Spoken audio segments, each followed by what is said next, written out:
All right. Hello, everyone out there. Good evening. I am here not only with Dr. Lisa Marie Lee, I have some special guests for this special episode as we're going to cover the national cybersecurity strategy. So we have Dr. Lisa Marie Lee. I have Professor Roger Whyte, and lastly I have Galo, Mr. Galo Medina-Ortiz. Um, let me do some proper intros here. So Professor Roger White, cybersecurity architect and manager for Microsoft, founder of Professor Rogers Cyber Lounge, helping African Americans transition into cyber through free resources, mentoring, coaching, and community support. He's a cyber mentor, podcaster, public speaker. Uh, Gallo, he is a cybersecurity professional at the Department of Defense for 27 years, both as a military service member and civilian. Primary responsibilities include reviewing network architectures to identify vulnerabilities, assess the risks as they represent to the mission, and provide recommendations. Yes, Welcome. All yes. right. All the geniusness. I have to give a Yes. clap because there's a lot of geniusness going on. Yes. A lot. Yes. Yes. So again, thank you both for being on for this episode. We normally don't have guests, so this is the first time first time I had guests. So definitely appreciate you taking the time to be with us tonight. Because it's a big one. We're going over the recent cybersecurity strategy that came out of the Biden Harris administration. Um, it's a lengthy one. It's a lot of I guess government, military, all the mixed jargon. But we're Mhm. gonna break it down a bit. Like I said, just sit back, relax, get your drink or get some food, whatever, and just chill out as we just go through it and I break it down for everyone. So let's get this going. I'm gonna show this. All right. All right. So the the Biden Harris administration released a new national cybersecurity strategy on March 1st, 2023. So it documents the administration's approach to improving cybersecurity across the digital ecosystem. So this strategy or framework seeks to protect critical infrastructure, including hospitals and clean energy facilities from cyber threats. So the United States is in need of a national cybersecurity strategy as the increase in complexity and sophistication of cyber threats are consistently growing. Ransomware is one of the popular forms of cyber attacks as it has resulted in massive U.S. economic losses. Just last year, in 2022, the average cost of ransomware attacks was more than $4.5 million, according to IBM. Cybercrime and cybersecurity were seen by risk experts surveyed by the World Economic Forum's global risk report as the eighth biggest risk in terms of severity of impact across both the short term and over the coming decade. According to Google data, state-sponsored cyber attacks targeting users in NATO countries increased by 300% in 2022 compared to 2020. The World Economic Forum's Global Cybersecurity Outlook for 2023 found that 93% of cybersecurity experts and 86% of business leaders believe that global instability will have a negative impact on their ability to ensure cybersecurity over the next 2 years. Mm. Um, so I'm not gonna lead this up here because I want the focus to be on us here. So I'm gonna take Yeah. this down. But I just want to, and again, we'll provide the links to the documents widely available for the public. So we'll have that in the notes after the show, so you can read on your own. But just want to just take a little break and maybe just get some quick thoughts before we really dig in. The strategy itself breaks it up into five pillars. Um, but my first reaction, I'd say, before really going in, is that when we talk about ransomware, ransomware has really picked up because I believe cyber attackers were gaining confidence, as a way. This was a way for them to really make some quick money, and not quick money, but also it's consistent. Dependent, especially when you talk about hospitals, holding hostage data or patient records, and where it could be potentially life or death situations, and a lot of times hospitals will give in and say, all right, well, I know we don't want to pay us, but we got to do it because we got all these patients, we can't put their lives at risk. So ransomware attacks are really have been I say almost, I guess, somewhat proven way or proven method that has been working. And I guess once other attackers see that and see that, institutions are paying, the attackers, keep doing it. All right, we're getting through with ransomware. Let's keep doing this. Yeah. But I guess Roger Whyte or Galo, if you just want to jump in, what are your initial thoughts when it comes to when we talk about the sophistication of ransomware and how it's continually ramping up? All right. Well, I could go first. Is that okay, Galo? Yeah, sure. Yeah. So ransomware. So at Microsoft, we have a couple of big teams that analyze the internet and attacks and everything like that. We have proactive and reactive teams. We're part of threat intelligence as a whole, and we work closely with the alphabets, right, that defend us. And one thing is that it's this constant war, which is great on the other end because we will always have a job. Our job will always be challenging. But there's this constant two opposing forces: us, ethical hackers, and then unethical hackers, right? And we're fighting each other when we bring out a technology to stop them, or we are proactive and bring out something. They go back to the drawing board and they work and bring out something, right? So I always teach this in my class, that they are just as sophisticated as us. These movies that we see about hackers, Angela Jolie, why did I get into cyber? Because Angela Jolie was a hacker. And I'm like, wow, hackers look that pretty? Right. I'm gonna be a hacker, right? And of course, but so, those days of a hacker in his basement with a hoodie, no, hackers are big corporations, nation states. Putin is a leader of a hacking organization. You know what I'm saying? That's how big and sophisticated they have. And now with ransomware, they have gotten together to the point they made what is called ransomware as a service. And DarkSide, which is Putin backed, is leading that. And so now hackers could go to someone that has more resources than them and partner up and attack you. There is no way an organization, let's say Colonial Pipeline, could defend against that. These are powerful, powerful resources. I always joke and say they're Mike Tyson, right? There's nobody here, no matter how much training and education and boxing and all that I give you, you can still fight Mike Tyson. There's no way, right? And I think now the government is starting to wake up to see that fact, that, right?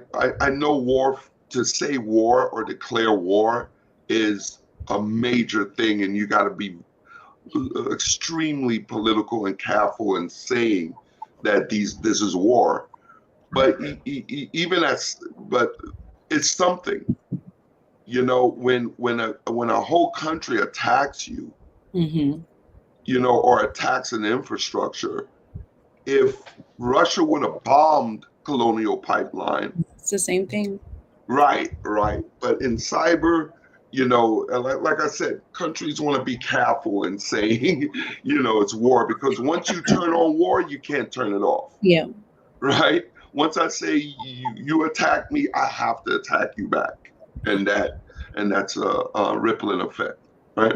So as a politician, especially as a president, I don't want to go into war, for no reason, right? Mm-hmm. But these are like cyber war. Like these companies can't defend against it.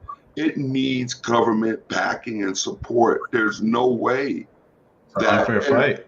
Right. And why are these companies in charge of such huge infrastructures? What the hell? Colonial Pipeline controls the whole East Coast by himself. Mm-hmm. No one ever stepped in to say, okay, let's audit these people. Yeah, no real regulation or anything. Right. For years, since the beginning, getting away with it and getting kickbacks and all that, politicians and things. Exactly. It's a money pit. Right.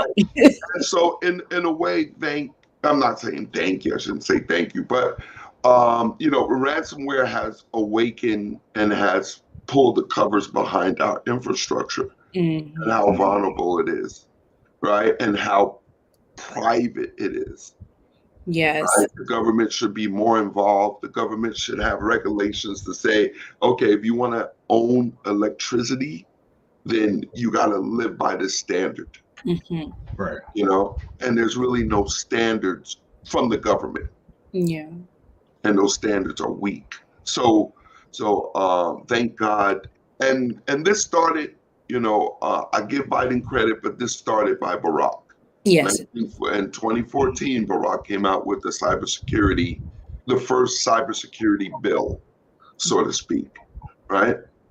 And so he started the momentum to where we at now, and I'm glad Biden is getting more into cybersecurity. Before, you never heard of cybersecurity in the government.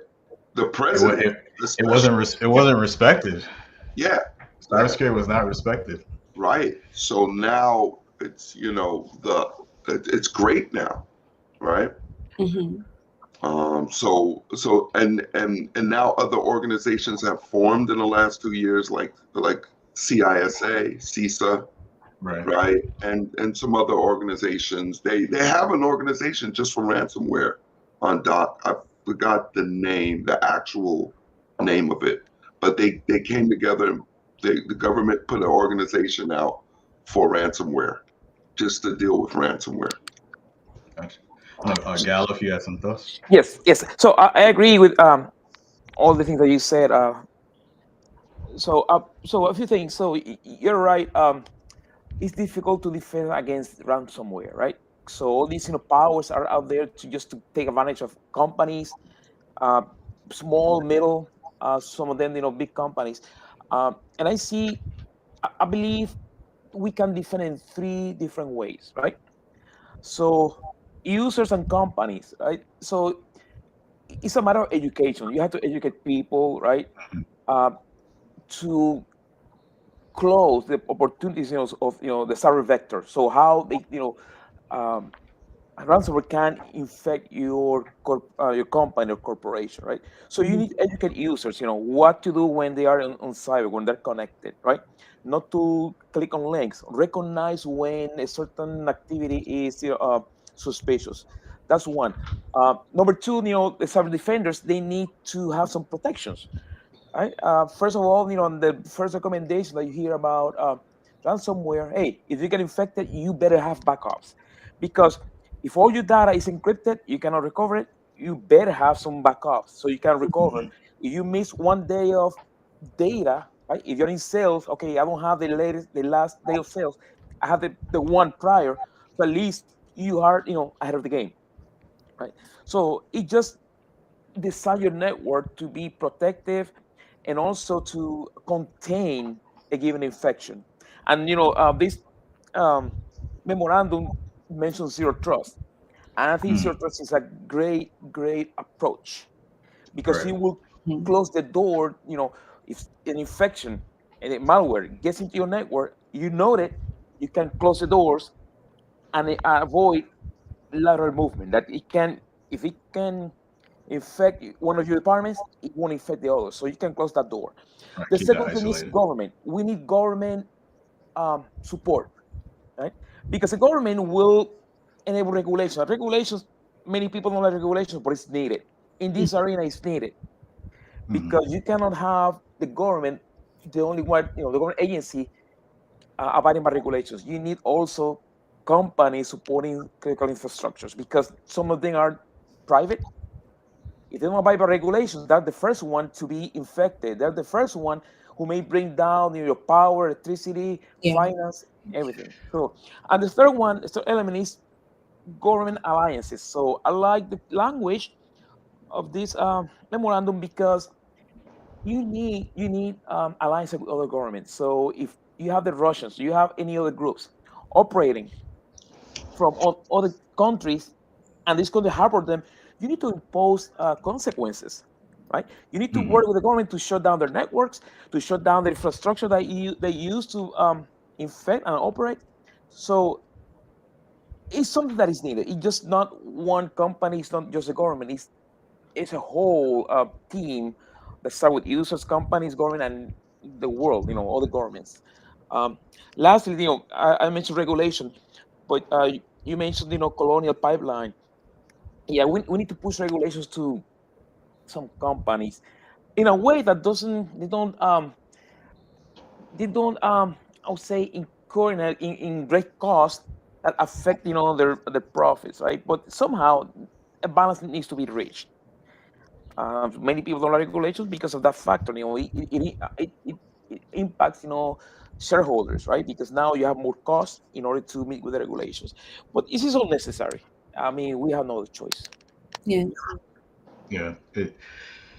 I think we. Oh, Lisa, did you have anything you want to add? I guess I can kind of pick up on where he left off with speaking on the private sector. I think, as what the professor said, this will help to set a standard and implement a type of what's necessary and what is required. And that will also encourage, I guess I can say, because they can't really straight out tell the private sector what to do, but encourage them to actually have set regulations that are based on the new standard, which it will hopefully implement in some stronger measures that align with these new regulations, and also help for them to invest in new cybersecurity talent development and different ways to attract new people, because as we know, there is a shortage of personnel. I think I saw it only, I was trying to look for an actual statistic. One that I did find said it was about 3.5 million unfilled cybersecurity positions. But that's kind of old. That's from 2020. So I would assume it will be more than that, and that's including both private and public sector. Yeah, So and that's global too. yes, global. Yeah. So I think that that's kind of the main thing that the Biden administration is hoping for. Of course, as you said, partnerships with other governments as well, which is definitely necessary. I agree with that. But overall, I think the whole thing of this will be just partnerships in general is the main takeaway from this, whether public-private sector partnerships or global in international partnerships to try to make it one succinct strategy. That's what I pretty much got out of it. And I think it's necessary as well. And so I was thinking of like, even when we're talking about, um, of course, like, training users, training staff, Mm-hmm. and also like to make sure that we have a much stronger cybersecurity workforce. I'm thinking of Yeah. even, and correct me if I'm wrong, maybe I just haven't seen it yet, but like a developing positions where there's a mix of actual like HR, like a HR cyber position, because Yeah. the reason I say that, because I think a lot of times a lot of great talent gets passed by because HR doesn't know our lingo, Right. and then That was they one of let my what I they felt let was missing, but I didn't want to add that because we're not talking about that yet. no, hey, I this felt is that this is that more lingo of that needed to be put in. There yeah. was no real strategy to like pinpoint and speak on the lack of diversity within the field and lay out a framework of how, not just within the government but in private sector as well, how to reach out to garner diverse talent. And when I say diverse, I'm not just speaking, I'm thinking of socioeconomic as well, disability. I'm thinking overall, especially with all the things that are going on currently. We have working homeless people. They have jobs, but they live in their cars. So, and underemployment and things like that. So these people are more aligned with the social services sector. So when you apply for jobs and things like that, they're not seeing things that are on LinkedIn. They're only seeing what's in the local government and things like that, or they're just what's from a local charity, things like that. They're not seeing all these open positions, but that doesn't mean that they're not qualified and don't have the skills and education to do it. So I felt like that was something that was really needed. And I really am disappointed being that this administration does speak on being more diverse and having a woman of color as the vice president. I expected that to been something that should have been mentioned. I do feel that the ball was dropped on that. Yeah. And of course the government can't do it alone. Yeah. They need to collaborate with outreach. So Biden said something here, right? Mm-hmm. I'm going to quote this. While voluntary approaches to critical infrastructure, cybersecurity has produced meaningful improvements. The lack of mandatory requirements has resulted in inadequate and inconsistent outcomes. Right? Mm-hmm. So it's, and the key word is voluntary. On the private sector, we're doing it. Mm-hmm. Right? We're doing it the best we can. But, and because Lisa, you was talking about standards and they can't make private do anything. Yeah, today they can't. Yeah. This is just a nice thing to do. Mm-hmm. Like keep off the grass. That's a nice thing to do. But we need mandatory. We need law. Mm-hmm. We need Right. to enact law. Mm-hmm. So Right. let me give you an example of that point. I believe, if I remember correctly, a few years ago, the government stated that companies, if you want to make business with the government, you need to implement cybersecurity. Yes. Why? Because if I'm working from my office and I communicate with a personnel on the agency, if I'm hacked, they can enter into my network and then somehow also affect the government. Mm-hmm. Right? So if they say a direct link or any networking connections with the government. But yeah, I mean, I'm also, if I'm in my company, I use the same password, and it happens that it's the same password I use if I go to a government agency, government spaces, and use the same password, it can be exploited. So company has to be like it's mandated to observe some regulations, some to have some baseline and improve their cybersecurity. Another thing is companies sometimes don't want to. They need to be told what to do because they fear that if they release, hey, I was attacked, I'm vulnerable, I don't have these protections, they may risk their business reputation, Mm-hmm. right? They won't be able to report, I got hacked, I lost, so many, gigabytes or terabytes of information because, again, it's a reputation, and reputation means, they may, have some losses, economic losses. So yes, Yeah. the And mandatory language has got to be there.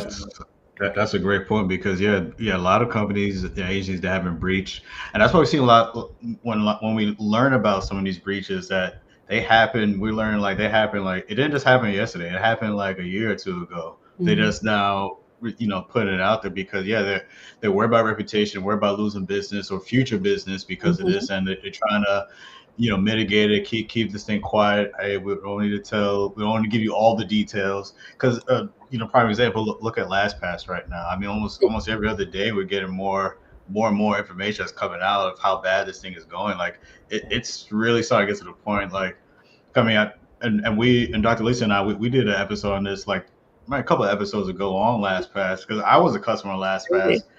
And then I was like, oh no, I'm out. Let me get my data off of there, switch and I'm glad I did because I mean, these stories just keep coming. Dr. Lisa, I think we got to do another episode. Yeah, I have to do another one.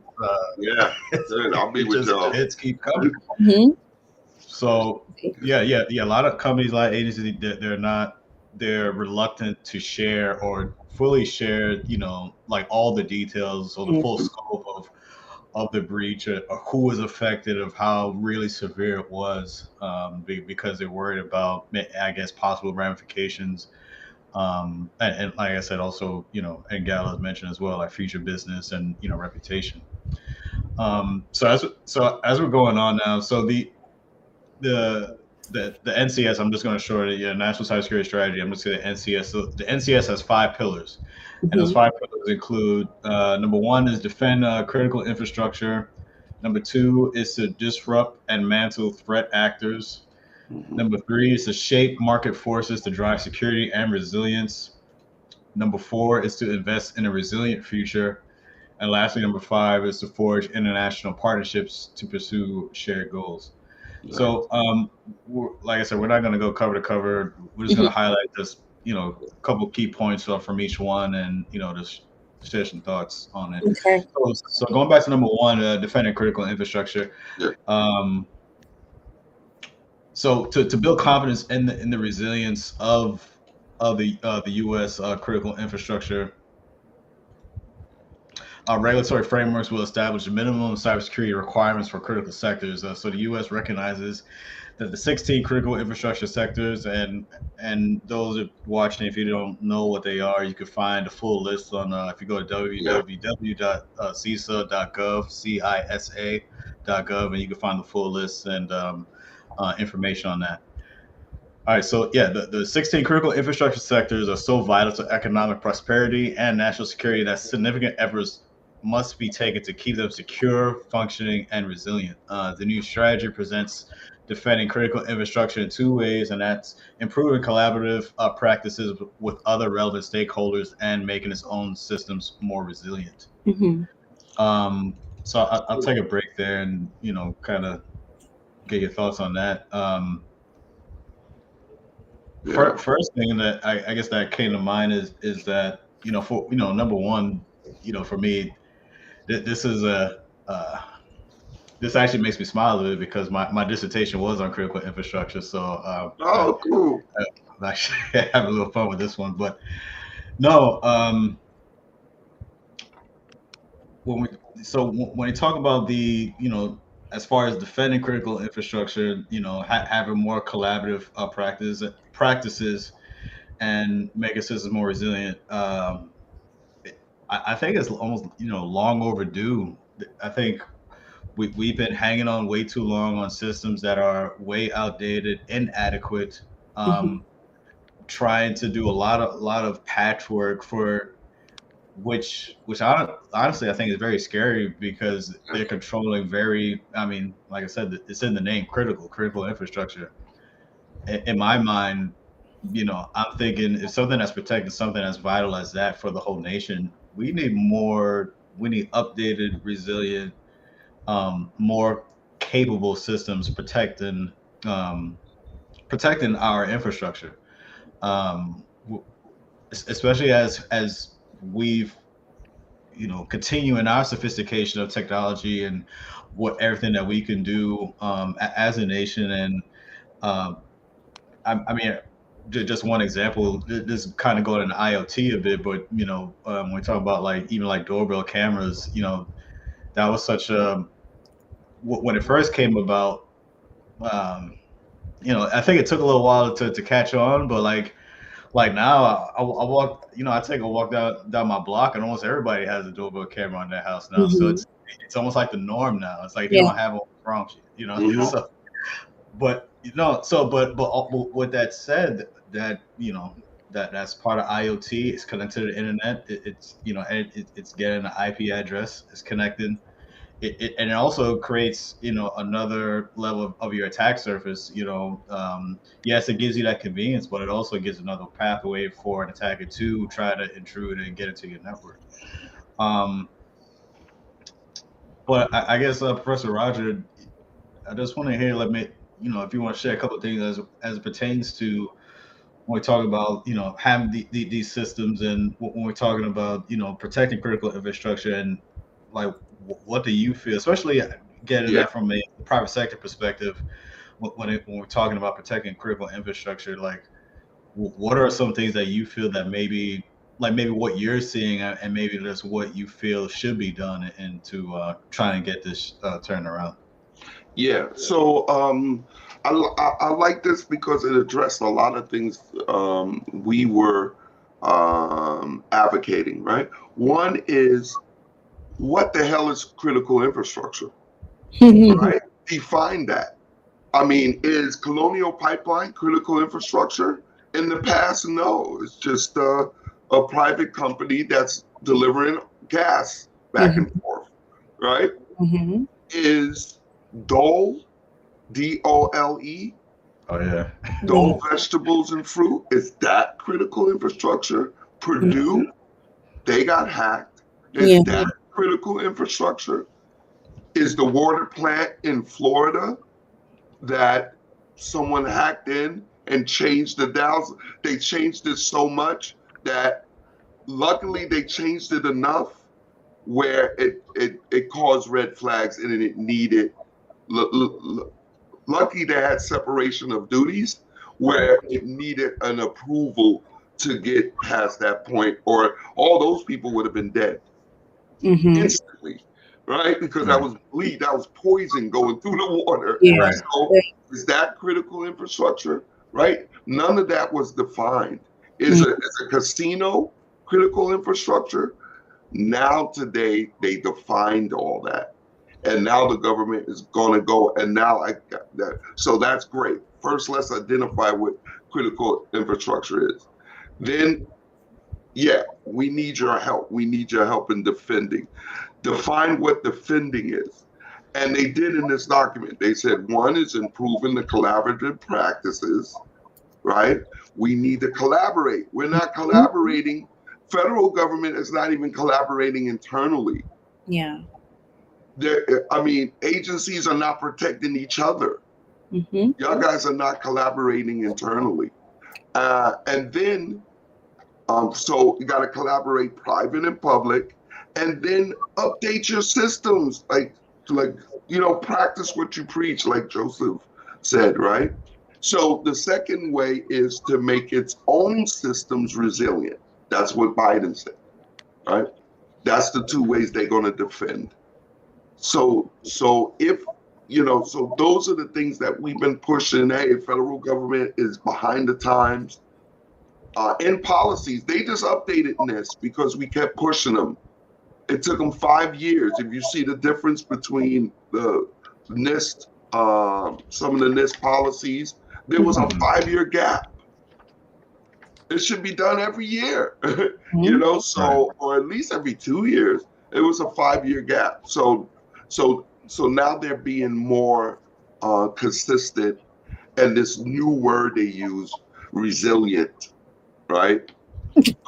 So that's good, right? The new word they say, secure, functioning, and resilient. I see that in all NIST, all those documents now. That's their new buzzword, resilient. So, but at least they are following up on that.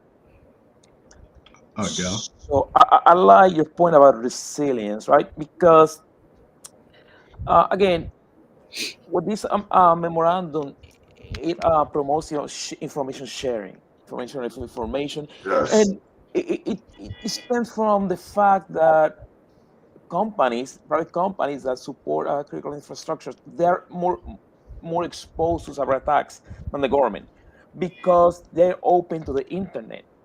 So Mm-hmm. one approach that they use, for example, in the objective that speaks about scale public-private collaboration, is the fact that because companies are, um, linked to each other from by just simply connecting to the internet, they need to defend themselves. They need to share information, and the memo see them as a network of networks, or see some systems. Let me see. They call it a it's a system of systems just because Yeah. of the fact that are connected through the internet.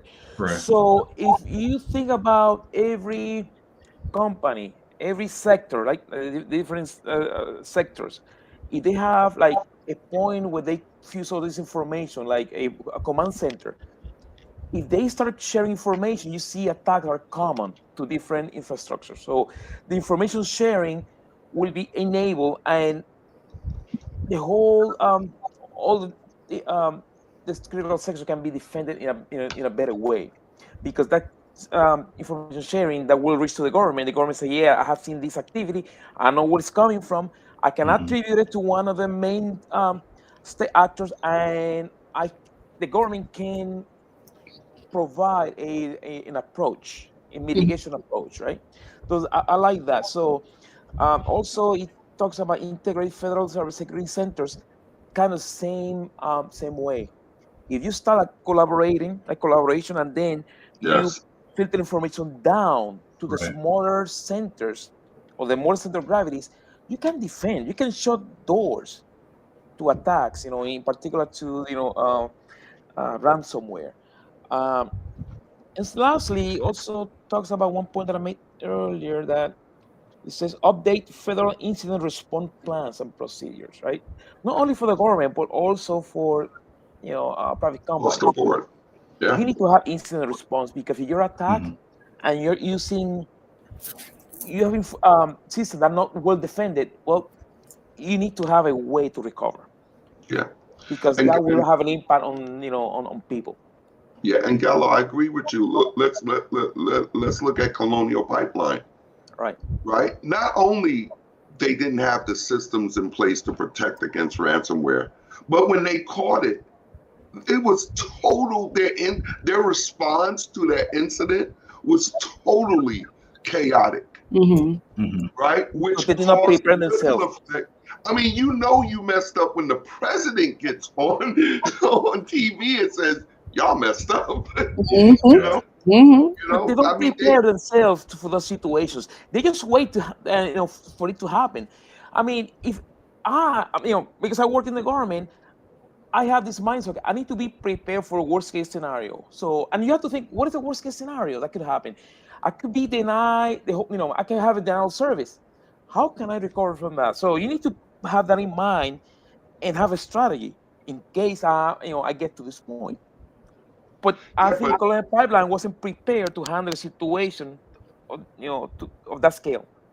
right, and also too, the government wasn't prepared because that's a rippling effect where it shut down gas stations across Yeah. the East Coast, Mm-hmm. and no one had gas, Mm-hmm. Yeah. and Yeah. stores Yeah. didn't have oil and gas It to run ensued. their restaurants and their stores, and you know, Yeah. so Yeah. and it caused chaos, and Exactly. Yeah. the government had to step in, but they stepped in too late. It could have been coordinated much better, Right. So yeah, you're right on that Absolutely. instant response. We got to they had to fix that, so this document would definitely do So that. I see. I'm sorry. I see a parallel with this document to what happened after 9/11. Right? What happened Yeah, 9/11? yeah, 9/11. The FBI field office in Chicago got some. They noticed. Well, we have these foreigners taking lessons how to fly, and an agent raised the flag. Hey, this is happening. Nobody listened, Mhm. because there was not good information sharing. After right. 9/11, There they was realized, none. okay, we need to share Yeah, information with government. Now you have DNI, the yeah, Director of National Intelligence, okay, an umbrella. Okay, we all have to communicate, right? I control the budget. If somebody doesn't play, your budget will be affected. This is kind of the same thing. So I guess the White House is taking from lessons learned. Okay, we need to have a unified approach, right? And this taking lessons learned from all these attacks, and they try to prevent them with many players from local government and international alliances. Mhm. Right. The same approach. Right.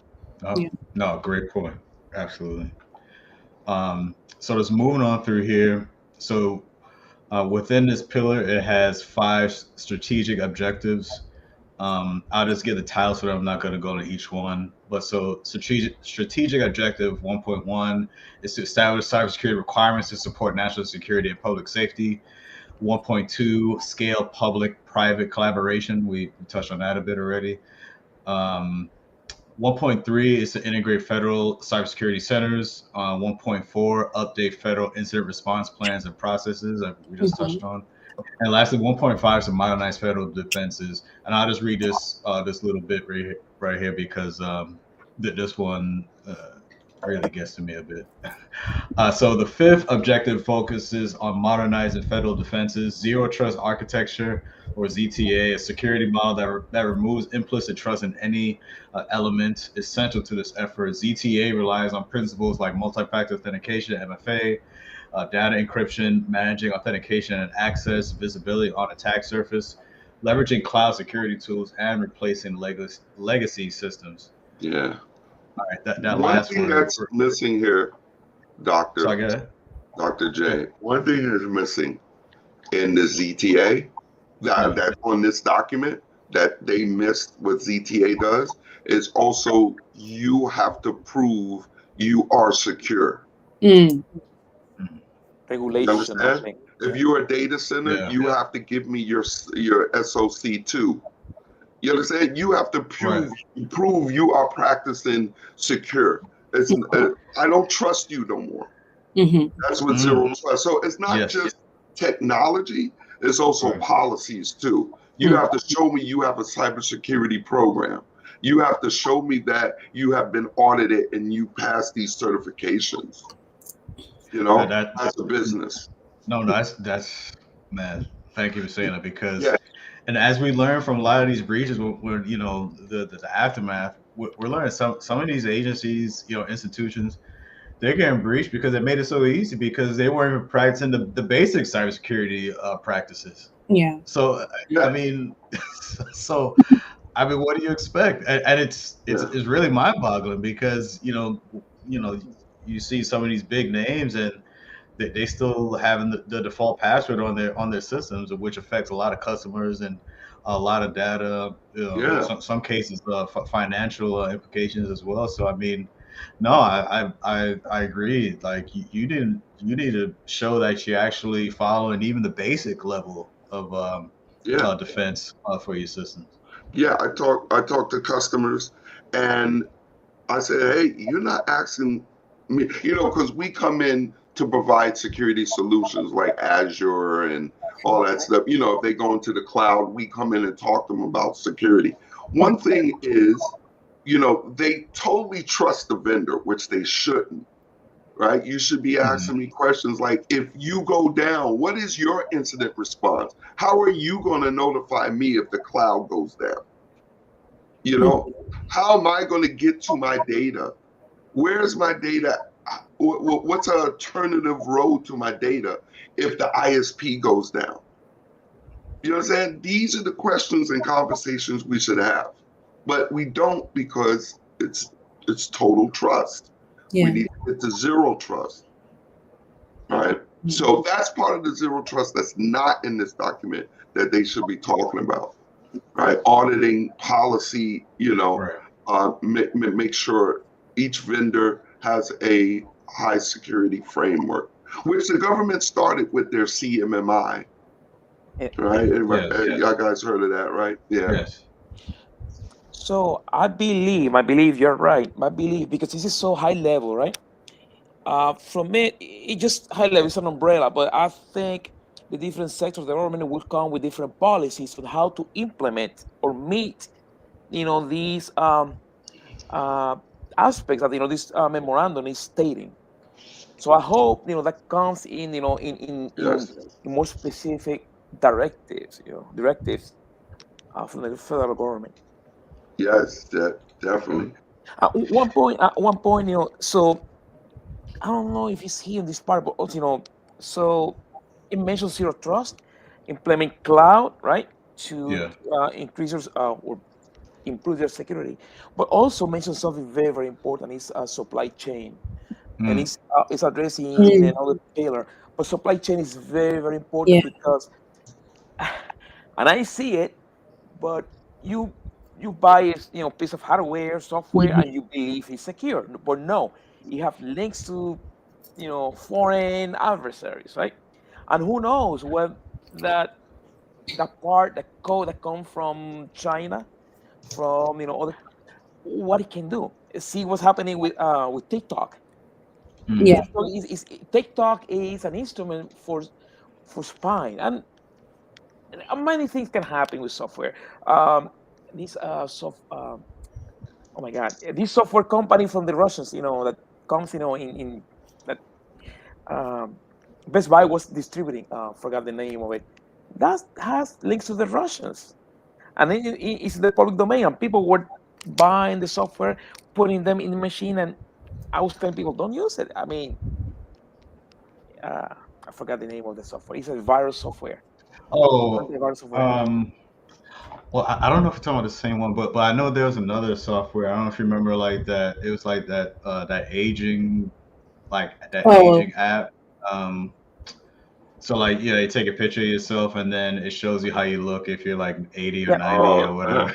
but this, what I mentioned So, is this antivirus software was so popular. Oh my god, oh, it was an antivirus software? it's an antivirus software, and Okay, I went to buy a computer, Best Buy. Oh, by the way, right. uses I think it was antivirus software. McAfee. Huh? Was it No, McAfee? no. It's based in San Francisco, but the founder was an agent of the Russian government, Mm-hmm. and it's all in the public domain. And also, and why are you, suggesting people to use it? Oh, it's very light on on the operating system. I said, I won't use it. I mean, tell the lady why. But yeah, people were using it, and who knows? Who knows if the person had a way of getting to your computer, see what your files are, what you have in your hard Hmm. drive. Yeah. Yeah, Mm-hmm. right. a silent watcher. So supply chain is a very, very threat vector. Yes. Yes, Yeah. yes, Company big needs to time. make sure where they're getting from, and and get assurances that they're using the right software. Mm-hmm. Right, right. And that's where zero trust comes in. I don't Yes. trust you. And if Hmm. you're not compliant, I'm not going to do business with you. Right. Mm-hmm. Now, that's easier said than done, right? There might be a company that's the only company that if Purdue is producing most of the eggs, then I have to do business with Purdue, unfortunately. But Mm-hmm. know, now we should be asking about their cybersecurity resilience. Yeah. Yeah.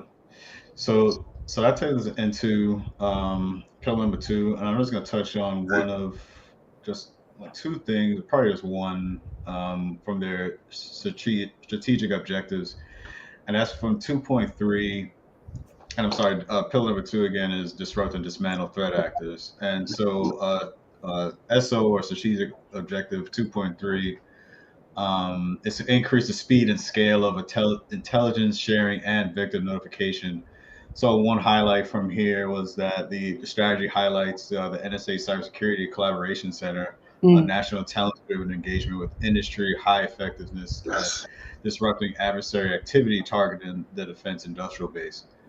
Um, I think that's a great move because very good. because my experience or history, working with the defense industrial base with the cybercrime center, um, where I mentioned like we have I guess customers that we have for our portfolio that those that were breached or they had you know they succumbed to some sort of cyber attack. Yeah, they were a lot of times it was almost like pulling teeth to try to get information because, like I said, Mhm. they don't want to give the full scope of what happened, and because, like I said, and when we talked about earlier about as far as trying to preserve reputation and they're trying to protect future business going forward. They don't want to really share everything, but they will acknowledge that something did happen But I think that is I think hopefully more of this that we're able to still continue to build upon this. There's more collaboration. We have, partners that are willing, I guess not to feel that, if they do share that there's some sort of penalty or ramification, because I think the most important thing is to have that information to know who is going to affect, because a lot of times, like, one company is affected, but then there are sub companies, and then customers. It kind of trickles down. So we need the full scope. We need to know everybody were, who your subcontractors were. What's this? How was their Full protection? Stuff like transparent. that. Right. Yeah, we need all of that, because when you only give like a part of it, we may lock down that one part, but then there's still some vulnerabilities left because you didn't tell us. It you're still leaving the back door open to for future attacks, because we weren't aware. If we don't know, how can we protect? So there's one aspect here, right? So like I said before, information sharing, right? If you're a small company and you get attacked by specific malware, if you share the malware and all this learn, okay, how it works, right? So you can come with a signature, right, to detect and stop it, right? So you know how to keep it out of your network. So in some ways, you increase the cost of adversaries to attack systems, right? And that's the thing. You may not stop them, you may not stop them in doing what they do, but you can increase the cost of them of doing it. I'll give an example. As you know, and I hate politics, but the Russians, they did a lot of influence into the 2016 elections, right? 2020, they were not as successful.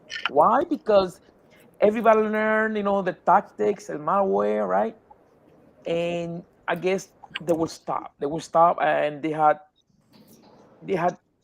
increased cost of doing and have success. So that's one example.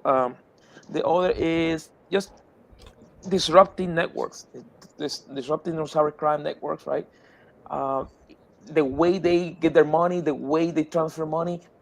If you have alliances, you can make, you can disrupt that. You can, they cannot hide. So that's one important distinction of this pillar. Yeah. Now, this is great. So they made a statement. They said the United States will use all instruments of national power to disrupt and dismantle threat actors whose actions threaten our interests. That is deep. Yeah, we're coming out. They saying it's on because I remember, as Microsoft, we catch stuff early. Right. And things could have been avoided. And we call the government and say, we call FBI, NSA, all of them, and say, hey, this is coming down the pipe. Go and get these people and stop them. Stop their internet. Stop their, do that. But the government's like, we can't really go and we can't attack people and that. Right? Yeah. The one thing I liked about Trump is He didn't care. remember remember the Iran when he bombed the Iran I guess And kill that general. the nuclear, some nuclear power. No, not that. The Minister of Defense. Yeah, he killed that man. Yeah. They actually shot a missile at him. I saw the big hole. I'm like, whoa, right? That's the aggressiveness we have to go for these. We have to classify them as terrorists and go after them with that same ferocity. Yeah, Yes. we need to be more proactive than reactive. A lot of times we're just laying back and just waiting for it to happen. We need to start and come a little bit more force too, like, because it's happening way too often, and the scope is the severity, I should say, is getting worse and worse at what they're affecting, what they're able to manipulate or to compromise. So I think it's time. Yeah, we do need to kind of take it up a level. Yeah, Um, we need to take it up so and attack this has them. been this has absolutely been great. I enjoyed this conversation. Given the time, I think we may need to break this up because we still have three more pillars, but yeah, there's no way we can finish it tonight. But no, I definitely enjoyed this conversation, and hopefully we could have a part two. We'll see if we can Definitely, get that definitely. done. So, Gallo, Professor Roger, thank you for being part of Docs and Docs with me Yes, and Dr. yes. Lisa. Definitely appreciate it. Mm-hmm. Yeah, so those watching, we're definitely going to come back and get this finished. Probably we'll do a part two and wrap it up, and then like I said, and also share your thoughts. Like, what are you thinking when it comes to the national cybersecurity strategy, especially if you work in the government sector, private sector? I'd like to hear your perspective and Yes. what you think and how this document directly affects you and your workspace. So again, thank you all. Dr. Lisa, if you want to have some closing words, you know it's coming. So Yeah. All right. Okay.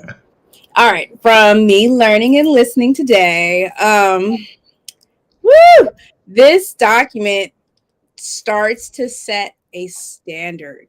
I will say, I do a little bit of government contracting, and for me, I kind of have an understanding of cybersecurity because prior to this document, you had to have some knowledge of it and show proof that, my systems were secure. But outside of that, I work with a lot of other entrepreneurs and solopreneurs and people that have coaching businesses and things like that and have just started it. So when you speak of cybersecurity, it's something that is very foreign to them. So I like what Professor Rogers said, where we need to ask the right questions. And I feel where this document falls short is helping people from my area and my understanding that aren't of a cybersecurity mindset what standards we should be holding ourselves accountable to, and it doesn't even really kind of speak on how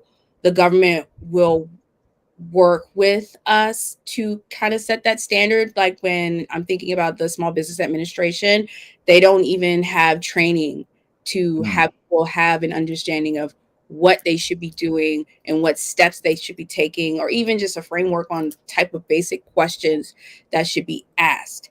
And so I think that it falls short for just the average person like me. I'm just a lady that loves to learn. That's why I'm here. And I understand the importance of human resources and the need to collaborate with IT and cyber personnel. That is something that's definitely necessary as tech continues to grow and push forward. And with me being an HR person from the performance management side, I understand the importance of collaboration and of human relations, especially as tech comes more into a necessity. And if when there's collaboration, there's understanding and there's mm, innovation and an opportunity for change. But also with collaboration, there can be a lot of noise, a lot of data, a lot of just overload of too much information. Hmm. And so I feel another thing that might fall short, because I work with the idea of evaluation, performance evaluation, and continuous improvement. That's what I do. And that's something that all companies do not invest in because it's very expensive. And even in the government, it's something that falls short, as Professor Roger was speaking on. Such an intelligent man. Speaking on that, government can't even get the basics together. So I feel that even within this document, it doesn't really set a standard for that, for knowing what information is most important, and to how to alleviate, all the extra noise. I don't know the jargon and all that, but Hmm. layman's terms, yeah, understanding the true objectives of what's important, what we're looking for, and just having a clear understanding of the overall goal. Yes, we know, holding people accountable, or countries or terrorists, the terrorists, because that's what they are, Hmm. accountable, mm, but what does that look like? What does that mean? I still feel like there's so much more that needs to be broken down and explain for just the average person like me to understand, to keep myself, my business, my customers, and my family safe. Well said. Thank you. Well said. All right. Well, that's a wrap. That's it for Docs and Docs tonight. Thank you, everyone, and we'll see you next time. Later.